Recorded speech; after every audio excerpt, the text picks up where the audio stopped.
So the vertex is going to be 1, opposite, same, -9. And they give us the drawing. Notice I go right 1 down 9 for the actual vertex of the drawing. The domain, it goes forever to the right, forever to the left. So the domain is going to be all reals.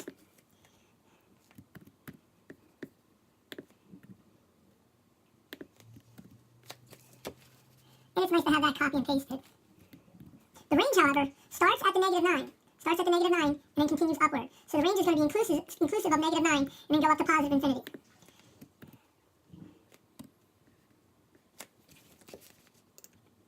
It asks for the vertex, and we already have the vertex as 1, -9. Now so I'm going to ask for the axis of symmetry, and all that is the front number. X equals the front number 1. Wrong spot. The y-intercept, to do the y-intercept, I'm going to use the calculator, and I'm just going to type in everything but the x. Alright, so if we look here, I'm going to type in everything but the x in order to get the y-intercept. I know I can probably see it on the graph, but sometimes it's not visible in the graph. So I'm going to go to mode 1, which is my normal computational mode. I'm going to type in parentheses, not the x, just the -1, close parentheses, squared, and then -9, and that will give me the exact y-intercept. And it doesn't want the coordinate, so it's going to be -8. No coordinate format. The x-intercepts, we do go by the graph. It's at -2 and 4. And it doesn't want the coordinate, it just wants it in that format.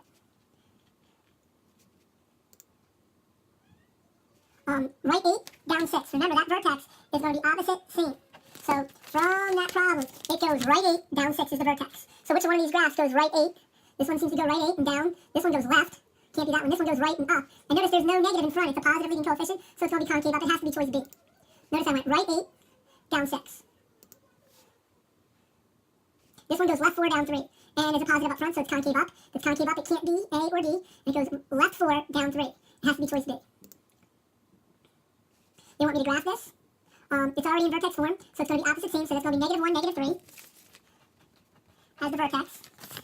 But I have a leading coefficient of a 1/4, the -1/4. So the -1/4 is going to make it concave down. Alright? So I'm going to go to -1, -3. I'm going to click on my little graph here. That's not very economical, so let's see if I can't do it. Very difficult to graph on this technology, but I'm going to go to -1, -3.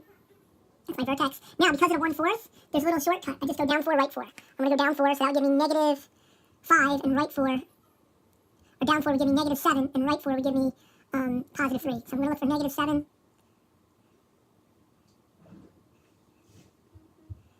+3. The axis of symmetry, remember? The vertex is -1, -3, so the axis of symmetry is going to be -1. The domain is all reals. The range starts from -infinity and ends at this y value. It ends at this y value, -3. So I have to delete that and put -3 there. And a bracket. Because this is a parabola, that bracket means that's a closed circle there and it's included. The domain is increasing. It's increasing from -infinity all the way up until I get to that x value of -1. So it's going to be from -infinity to -1. And I close bracket. And it's decreasing from -1. It starts at -1, so it's going downhill to positive infinity. So that's going to be bracket, -1, comma, infinity, parenthesis. And that's the incorrect bracket there. I shouldn't hit shift. I just need to hit that. Now notice this one doesn't give it to me in vertex form. It's all stretched out. So I need to use the calculator, mode 5-3, mode 5-3. And I'm going to type in the coefficients of -4, -40, and -96. -4, -40, and -96. And I'm going to find the vertex to graph it. That's not the vertex. That's the x-intercept. That's not the vertex. That's the x-intercept. That's the x value of the vertex. That's the y value of the vertex. So the vertex is at -5, +4. And it's going to be concave down because it has a negative leading coefficient. So I'm going to go to -5, +4, parabola, -5, +4,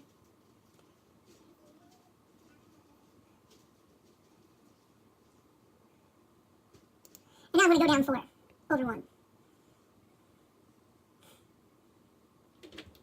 Are you recording right now? Yeah. Notice the axis of symmetry is the -5. The domain is all reals. The range goes from -infinity all up to the y value of the vertex, which in this case is 4. So it goes from -infinity to 4. Bracket because it's included. The function is increasing from -infinity to -5 because that's the domain.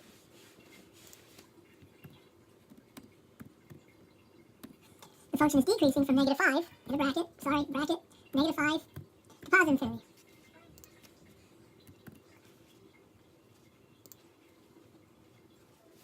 You need to know the general form of a quadratic, ax squared plus bx plus c.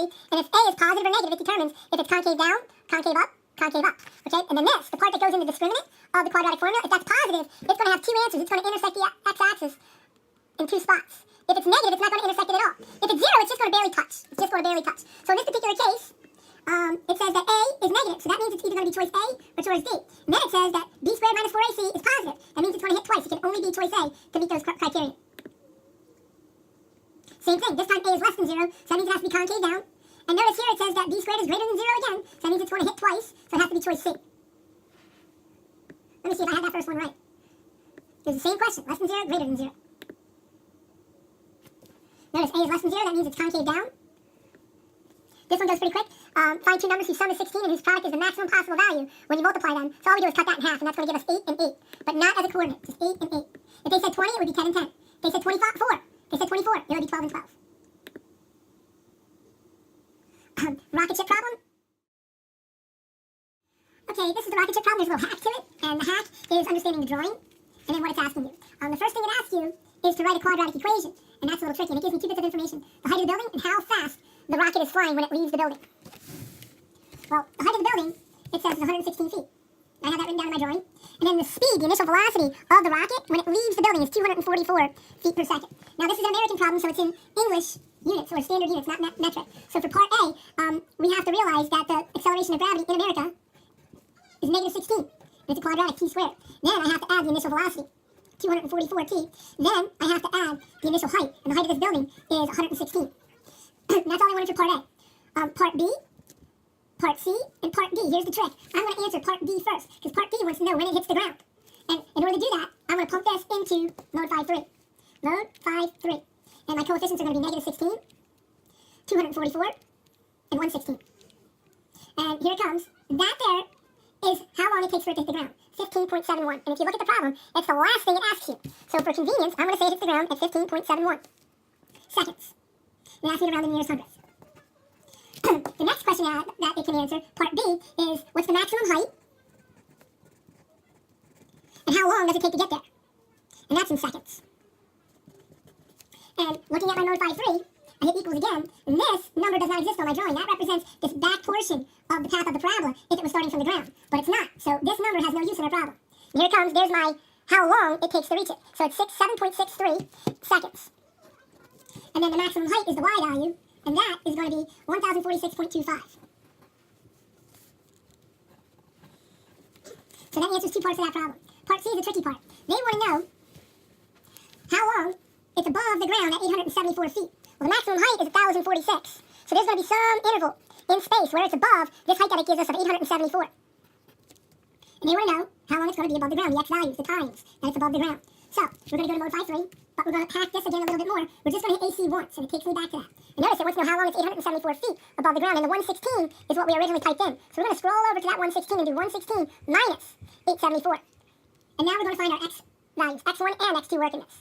x1 and x2. Now, they want to know how long, so this one is going to be 4.3 seconds to the nearest hundredth, so that's going to be 4.34 seconds to reach that first, and then it's going to be in the air for a little while longer, for another 10.91 seconds. So from 4.34 seconds to 10.91 seconds, it's above 874 feet. And that would be written like this.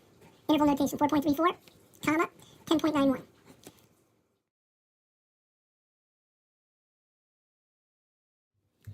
Run-of-the-mill syntax division, no big deal.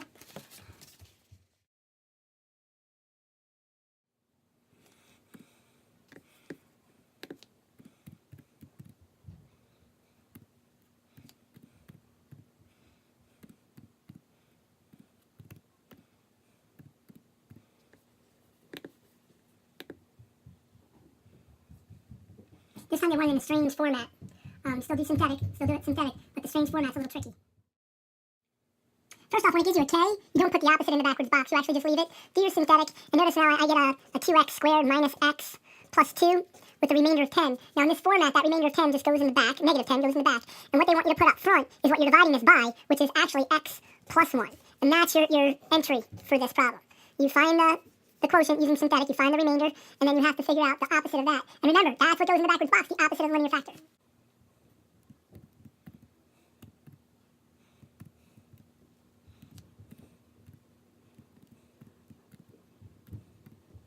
And that's the format it talks about up here. X minus k, and then the quotient plus the remainder. This here long thing is the quotient, this negative 10 is the remainder, and that there's x minus 1, which is x plus 1. I don't have to use synthetic for this, they just want me to plug in negative 1. So negative 1 squared is 1, negative 2 times negative 1 is 2, so 1 plus 2 is 3, plus 5 is 8. You could have used synthetic, it doesn't matter. Is 4 0. Now you could use synthetic to see what the remainder is, or you can mode 5 3 it and type in 1 equals, negative 9 equals, and 20 equals to see if 4 is an actual answer to it. If 4 is a solution, bingo, the answer is yes. Isn't that nice? It's negative 5 is 0. Now it's your third power, so we're going to mode 5 for it. Mode 5 for equation, and then notice 4. The 4 has an x cubed, so I'm going to hit 4. And now I have 4 items, A, B, C, and D, hidden over there to the far right. So the A value is the leading coefficient of 1.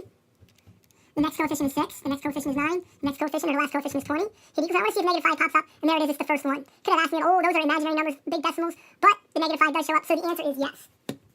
Now, f of negative 5 is going to equal 0. That means it would have no remainder. Alright, negative 5 is a 0, multiplicity 3. The opposite of that is negative 5, and it has an exponent of 3, so the statement is true.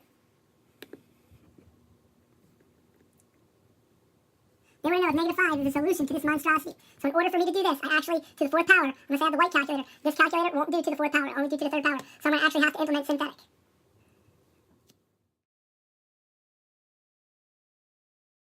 Since the remainder is 0, the answer for this is yes. X plus 5 is a factor.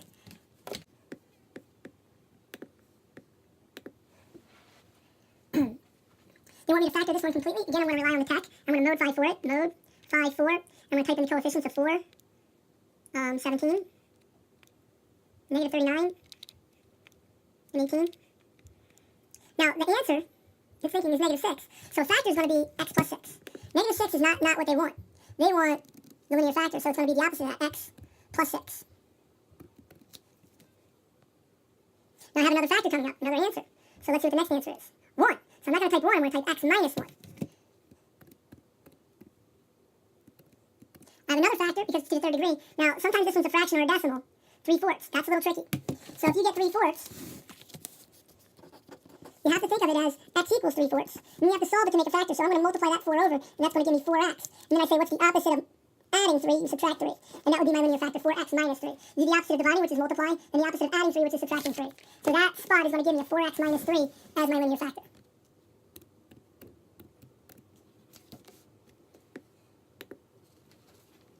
Again, factor completely. It already gives me a factor of negative 6, you see it? So that means one of my linear factors is going to be x plus 6. But I'm going to mode 5 for it anyway. I'm going to type in the leading coefficients of 2, 1, negative 51, and 90. And now notice, one of my answers is negative 6, and that's the one he already gave me. My other linear factor is going to be 3, so it's going to be x plus 3. I'm sorry, the opposite of that, x minus 3. And again, this last one, they sometimes give us as a fraction or a decimal. So it's going to be 2x minus 5. 2x minus 5. Looking at that fraction, it's going to be 2 in front of the x, and the opposite of plus 5 is minus 5. So 2x minus 5. I like those. List the remaining zeros other than 3. So again, I'm going to use the Casio, mode 5 4. There's a shortcut. Instead of hitting mode 5 4, if you're already there, you can just hit AC a couple times, and it clears out those leading coefficients. Leading coefficients are going to be 1, negative 7, 20, and negative 24. So one of the zeros is 3. The other 0 is going to be, well, 2 plus 2i and 2 minus 2i. So they're trying to trick me there. 2, I have a plus minus here. Plus minus 2i. And it's nice, this unit does give you the answer just in perfect form.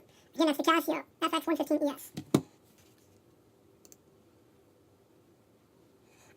Factor theorem? Well, first I got to figure out what the possible factors of 15 are. And 1 goes into 15, 3 goes into 15, 5 goes into 15, and 15 goes into 15. I hate to say it's usually the longest one without any fractions. Now I have to actually figure out what the zeros are of that. So I'm going to use mode 5 4 again. So I'm going to hit AC. I'm going to type in those coefficients of 1 equals, negative 1 equals, negative 17 equals, and negative 15 equals. And my answers are 5, negative 1, and negative 3. And I have to choose it from the lineup. And there it is, 5, negative 1, and negative 3. Now over here it wants the linear factors. And this is nice because I can see them right here. I can just do the opposites over here. So it's going to be x plus 1. X plus 3, and x minus 5.